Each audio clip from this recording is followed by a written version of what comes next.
जंगी शाही महमा खे ख़बर ॾींदा मोहम्मद शफ़ीक़ जोखियो जी रिपोर्ट मुताबिक़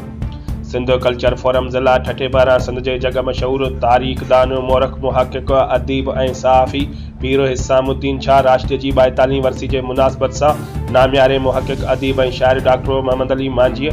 सिंध कल्चर फोरम जे बानी chairman Sadiq Lakho, Allama Iqbal open university जे डायरेक्टर हसन रिंद, समाज सुधारक अशफाक अली मेमन, अदीब गुलाम नबी ज़ऊर ऐं डॉक्टर हिजाब फातिमा जी क़यादत में मक्किलीअ में संदसि मज़ार ते गुलनि जी चादर चाढ़े हाज़िरी भरी। उन मौक़े ते मथियनि खां अलावा सीनियर उस्ताद सुल्तान क़ादिर तहीम, वहदत नेटवर्क जे ठठे जे निगरान मोहम्मद इब्राहिम हेजब, बदीन जे समाज सुधारक एजाज़ अहमद,